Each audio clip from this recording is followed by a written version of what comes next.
We all conduct it like it's Mahler too. I mean, it's great music, but it's not the central artistic utterance of humanity.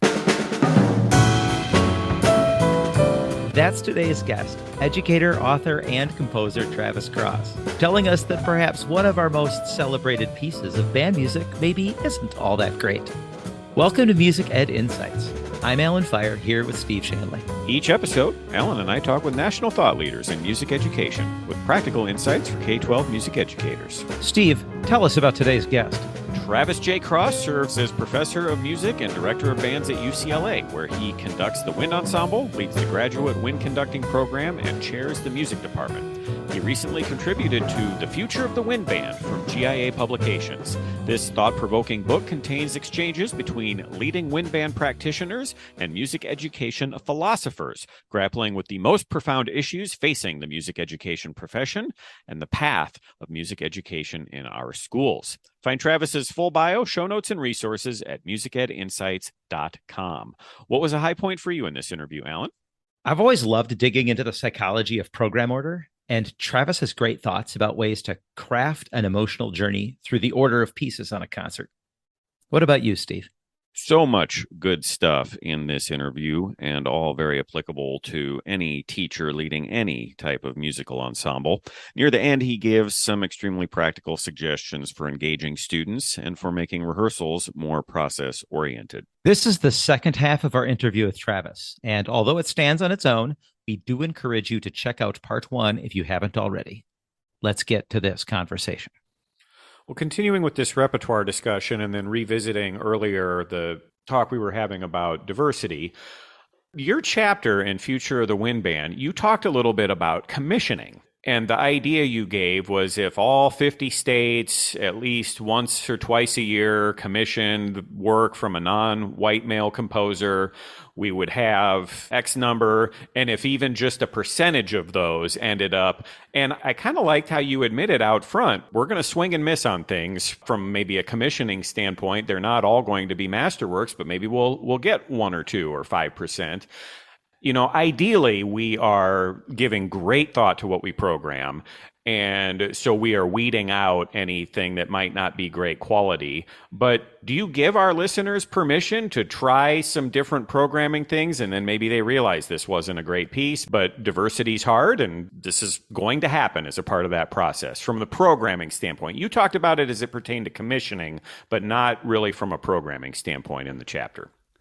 And we learn, and our students learn, even if the music isn't great. I think that's worth everybody remembering.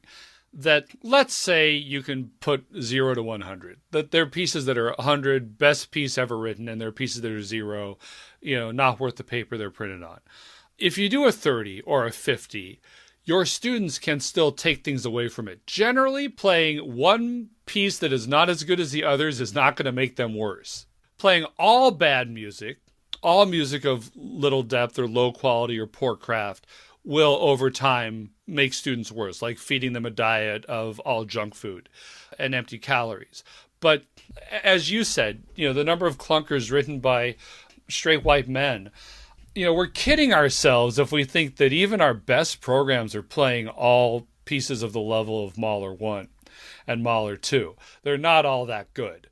And so let's start by saying most of the music we play is not great, earth-shattering, artistic profundity. Do you include yourself in that? Yeah. Yeah. Yeah. I mean, I love the Holst First Suite. I think it's a impeccably crafted piece by one of the great composers of all time. But folks, this is a 9-minute miniature. On the things that he wrote that he would consider to be his great pieces, it wouldn't even be on the first page. So we all conduct it like it's Mahler too. But it's a 9-minute, 7-minute miniature suite. I mean, it's great music, but it's not the central artistic utterance of humanity. I put that out there as a way of first disabusing ourselves of the notion that the best music we're doing is perfect. Well, and to be fair, people like you in the ivory towers of UCLA directing the best concert bands in the world, it's typically people like you who are telling the middle school band directors, don't play such and such piece by such and such composer. I won't listen because it's not quality. You got to pick quality literature. That's the most important thing. Quality literature, quality literature. You, Travis Cross, Dr. Travis Cross, UCLA, are giving us permission to knowingly, perhaps, pick music that is not of the utmost quality because it might check a box from a diversity standpoint and have enough percussion parts to keep everybody busy. You say that's okay? In a word, yes. In more words, I have a lot of opinions. I have a lot of values. I think my opinions are informed and valid, and I've come to them through a lot of experiences, but I can only make decisions for myself. And I think that anyone in the field, the ghost of John Philip Sousa himself, or Fred Fennell, would not be well advised to say this is what your program should be, because we don't know all the circumstances in your situation. I'm happy to share my values. I'm happy to say what I think works for me and what I think is successful, but you'll very rarely hear me say you should do this. You'll more often hear me say, I believe in this. I try to do this because I don't always succeed at what I preach. I try to do this. I believe this is sound. Why not try this with your students? So that's thing one about just sort of, I am suspicious of any colleagues I have who say there's one way to do it, it's my way, and everyone else who doesn't do it that way is wrong. Two, we come out of a period, the period that people of our age grew up in, where there was just a lot of really thoughtless, shallow, non-serious music being played by school bands. So I think a lot of the sort of quality idea comes as a reaction to a perceived and real lack of that. So for people in positions of influence, let's say, to sort of push in the other way is a natural part of a pendulum swing to move things in the right direction. So I think that's the second thing. It's not fixed so much as it's a dynamic conversation. Third, and this is to answer your bigger question, I believe the quality matters. And I believe there is such a thing as quality. I don't believe there's music of yes quality and no quality. I believe there's music of degrees of quality. And there are different qualities for different things. I think that a really great K-pop song can have terrific quality, even though it's not the same qualities as a terrific romantic symphony. They're trying to do different things. They have different mission statements, as it were, and they can achieve their mission thoroughly and completely, even if that mission is different. And one of the missions is something that a small band of inexperienced players can sound good on and feel good about and be successful. That's important. So we just vindicated a decision I made almost 30 years ago in the early 90s when I had a mediocre junior high band that I took the large group contest. Alan, bangs and cargo shorts were never a good decision to validate. So Sorry, go on. So we did address the Jesco to resolve that. I had a mediocre junior high band that I programmed for large group contest, junior high. Highlights from the Little Mermaid soundtrack, because there were triplets. There were a lot of times when students had to watch because it was rubato, because you transitioned from one selection in the medley to another. There were some syncopated rhythms. I had a real justification for taking that to large group contest, and those judges totally poo-pooed me. But I had a rationale, and what I'm hearing you say is I did okay, that I should feel better about that decision. Alan Menken, no slouch. Exactly right. Let me say two things. First of all, The Little Mermaid is terrific music. And two, it is cultural appropriation like we have never seen. So I think on the programming standpoint, educational pedagogical programming, Alan, I hereby absolve thee. On the cultural appropriation, that's a different topic for another day. But you bring up something, Alan, that I've never thought of before until just now, but I think it's actually a good idea. I think on your state contest ballot, on your sheet that goes to the judges, every conductor should have to give a one-paragraph explanation for why they chose the music. Yeah. A mission statement for the program, both artistic and pedagogical, because I think it's unfair for adjudicators to apply their mission statement entirely on the situation of every ensemble. Now, one reason you do have state contests is to uphold some sort of a universal standard. So I'm not saying that it should be just play whatever the heck you want, but I think that a conversation between the conductor, the teacher, and the adjudicators, a conversation by way of a brief explanation of the program, wouldn't be the worst idea in the world. And to kind of go back to a bigger point about programming, I compare programming, and my colleague Emily Trine and I have done this in several presentations, to a menu, to creating a meal. Are you going to talk about how we can take the audience on an emotional journey? Because that is something you mentioned in your chapter, and I was like, that's great. How do I do that? So if that could tie into this will be great. Yeah, I will do my best to get there, because I think that certain pieces are like a main course protein. Certain pieces are like a dessert. Certain pieces are like an appetizer. And if you serve only main courses, that's not a satisfying meal.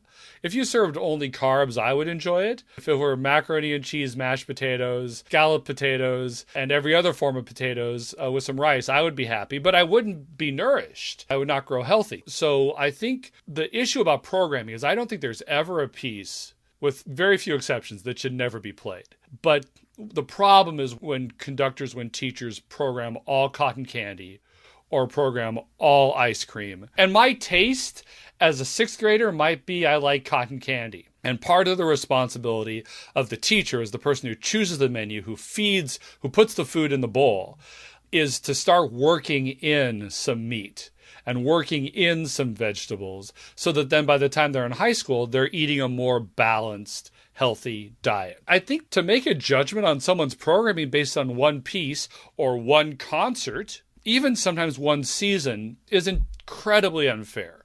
I think it's unfair to look at an all-state program and say, you didn't have X, X, and X. Well, listen, it's 25 minutes of music. It's going to be taught in 2 days. And I have to know how to get in and out of it all successfully. And there might have been pieces done the last year, the last 3. There are all these other factors in the programming. So I think anyone who judges someone based on one program, not a healthy thing to do. You got to zoom out and look at the big picture. Now, as it relates to the menu, I think people want to hear a program. When they go to a concert, they want to have an aesthetic experience as an audience member. They want to go from a place to another place and to another place. That's what I mean by the emotional journey. And do you think this applies to a 7th grade band just as much as the UCLA band? I think to the extent that we can, people enjoy that. It makes the concert experience more fulfilling, and it's something we should try to achieve. That doesn't mean the concert is A Night in Old Mexico, or Around the World in 80 Minutes, or something old, something new, something borrowed, something blue. It's not like the concert has to have a titled theme, but it can have a shape and an emotional journey just by the energy of the music that happens. And that's, again, where I compare it to a meal. Almost every time you do a concert, you start with what kind of piece? Something faster, louder, exciting. Fanfare. Yeah. Bring them in. Draw them in. Exactly. Generally, you don't start with a ballad. You don't start with a slow piece. You don't start with a really thorny, atonal, difficult to listen piece. That's what I'm talking about in terms of emotional journey. People want to be grabbed as they come in. If you follow that big, fast, splashy piece with 3 more big, fast, splashy pieces, people will get fatigued by it. Their ears will get fatigued, and they'll get emotionally fatigued. So the reason to then follow it with a slower piece or a multi-movement piece, a dance suite or something, is out of this idea of emotional journey. So when I say that I think it's important for a program, to the extent that we can achieve it, to have an emotional journey, I'm not saying, okay, these next 4 selections are going to explain my position on the advancement of rights in America from the perspective of the marginalized. That's not what I'm talking about in terms of an emotional journey, although I love programs like that. I love programs that do that. I'm talking about something that goes from hot to cold with things in between, or from spicy to sweet to carbohydrates, or from loud to fast, soft to loud, in a shape that makes some sort of sense. So when I talk about emotional journey, Steve, that's what I'm referring to. It could be fast, slow, fast. But I think if we start to look for things in the the meaning of the pieces, connections between composers, connections between eras, moving from large to small or small to large or old to new. There are other ways to make the emotional journey as well. And that, for us as conductors, music educators, that's a really great artistic venue for us to feel like we're still being creative individuals, even when we're doing our 30th 7th grade spring concert. Well, and I liked your counter examples because I think a middle school band director, junior high band director might read that part of the chapter and say, well, yes, I would love to take the audience on an emotional journey, Travis, but I can't. They only know 6 notes. And I like that your point is it doesn't have to necessarily have a theme. We just need to give some thought to how it all goes together. And what you were talking about, fast, slow, loud, soft, all of that, totally doable with a beginning band concert or a middle school band concert. If you think of each piece of music as having a flavor, having a taste, you just don't want to serve the same flavor over and over again. You don't have to be in a Michelin-starred restaurant to have a variety of flavors. You can be at a campfire cooking in the middle of nowhere and still have a variety of flavors. I don't mean to, imply that 5th grade band is like a campfire and the New York Philharmonic is like Le Bernardine. But to a certain extent, I think the metaphor holds. Even though you're dealing with 5 or 6 notes, even though you're dealing with limited range, limited instrumentation, limited length, the pieces are still going to have a different flavor. By changing up the flavors and by pacing the flavors, that's how you create the aesthetic experience. I'd like to conclude this part with another topic that you brought up in your chapter, and that was you encouraging the reader to be more process-oriented in our rehearsals. And it was the end of your chapter where you brought that up again, and I was thinking, awesome. Oh, wait, now I want to hear. How do I do that? How does a middle school band director or choir director, orchestra director, what are some of your go-to suggestions for how someone can be process-oriented in their rehearsal and they don't have to be directing a wonderful wind ensemble at UCLA to do so? Well, and listen, the better the group is, I think the less process-oriented you need to be. I don't think Gustavo Dudamel needs to be very process-oriented when he's conducting the LA Phil. He just chooses the music, gets up and waves his hands, and then tries to make it better by having exacting standards and a compelling vision. To a certain extent, choosing music because it helps students learn X, Y, and Z is the epitome of being process-oriented. But the quicker way I'll answer the question is just like when it comes to programming, I'm an and, not or person. When it comes to process versus product, I don't think it's a binary choice.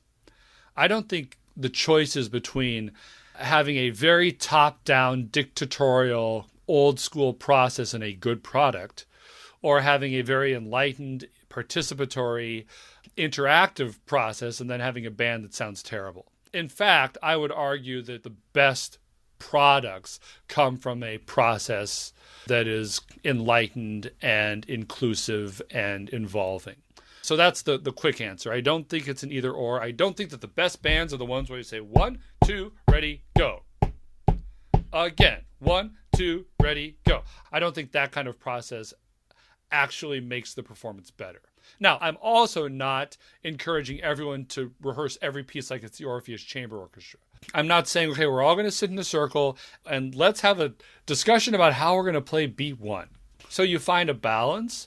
But when I talk about process, Steve, I'm talking about when I stop, instead of saying, you need to do this, can I say, this is what I heard, how would you fix it?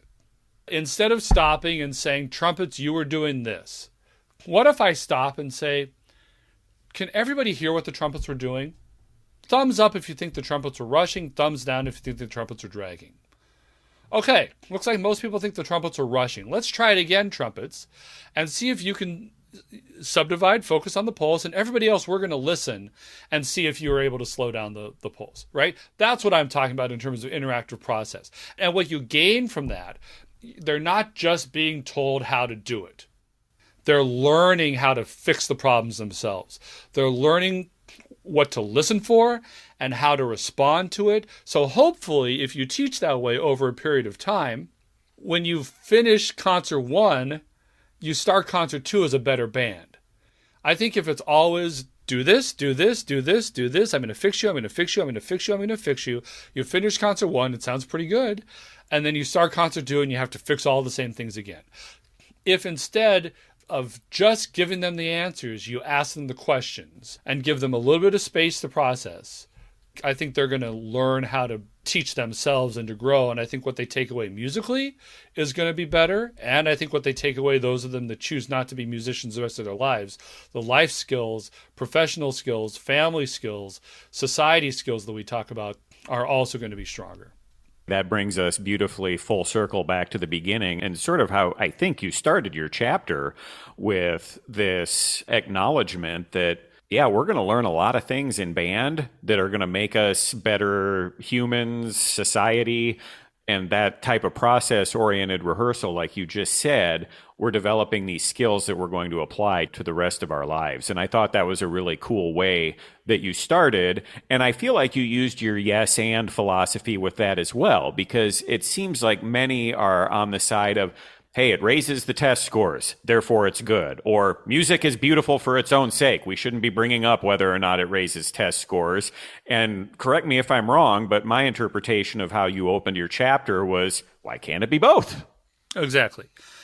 I think if we go too heavily on the this is that Bruce Adolph quote I excerpted in the book. If we go too heavily on the non-musical things, too heavily on the extrinsic, the side effects, rather than the socio-emotional, artistic, humanity things, when those things are not always proven to be true, we get in a jam. So I don't think we should focus too heavily on those things, but I also don't think we should ignore them, because to certain audiences, to certain decision makers, those matter a lot. And by decision makers, I don't just mean principals and superintendents and school boards. I mean students in 9th grade trying to decide what activities they're going to do in high school to get into college. I think that having both of those things as part of your raison d'etre, as part of your mission statement, is healthy. I never turn down the help of a good argument in support of what I'm trying to do, even if that isn't my argument for doing it. The other thing that I believe in that's really process-oriented is I hope every time I stop in rehearsal, the instruction I give focuses the student's ears. That, I think, is the biggest investment I can make in the process of rehearsal. And this is because I saw Craig Kirchhoff do this once with an honor band that was not very good. But by the end of 3 days, they were pretty good, because every time he stopped, every instruction he gave was something that made their ears perk up a little bit. He'd stop and say, tubas, can you lead?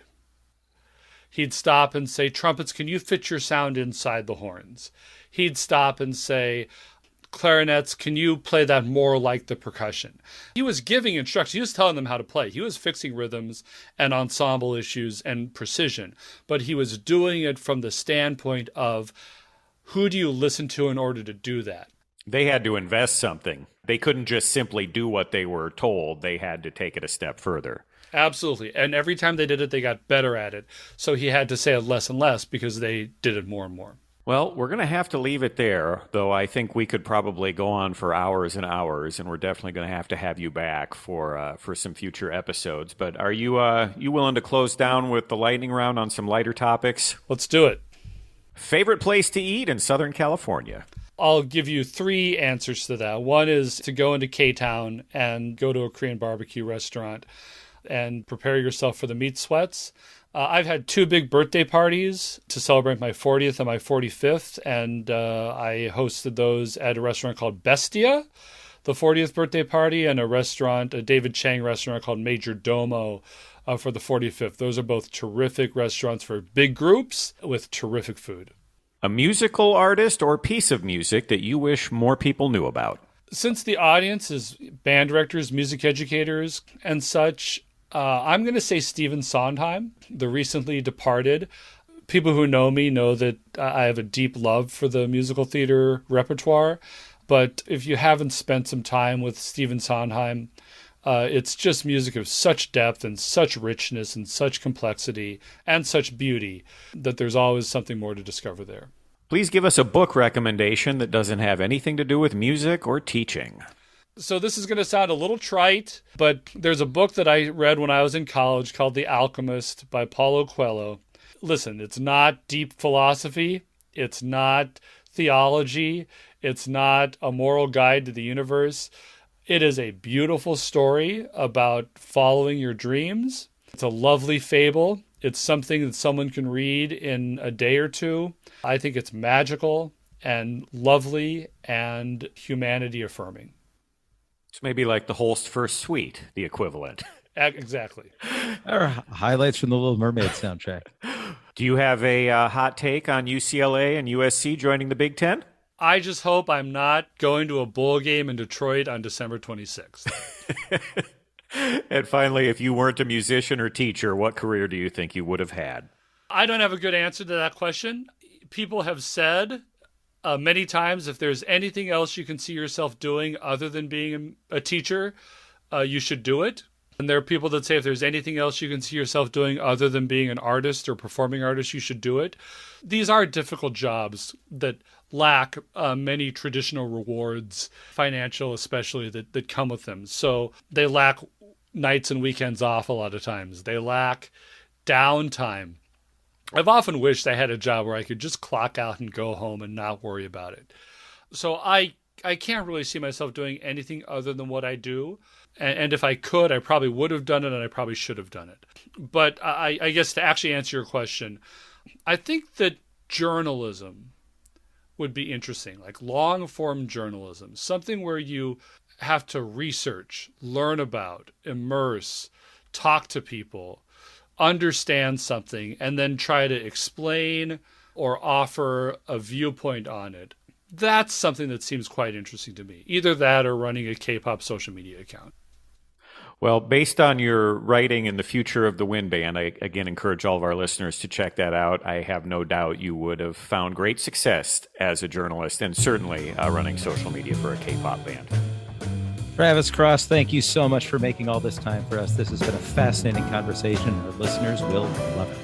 Thank you for having me. It's been wonderful to talk to the two of you about some really important issues, and hope that the conversation goes on. You've been listening to Music Ed Insights. Please support this podcast by subscribing, rating, and reviewing it. We want to make this as thoughtful and practical as possible. Please send us your ideas for guests and suggestions for improvement. You can do that through our website, www.musicedinsights.com. You can also reach us on our Facebook page, Music Ed Insights, or via Twitter Music Ed Insights. Our website is also the place to find program notes, links, and a one-page download of this episode's key takeaways. That's www.musicedinsights.com. This podcast is sponsored and supported by Normal Design, Winterset Websites, Group Dynamic, and the Co-College Music Education Program. Learn more about them at our website, and let us know if your business or organization would like to join that list. New episodes drop every 2 weeks on Monday mornings. Get current. Stay relevant. Music Ed Insights.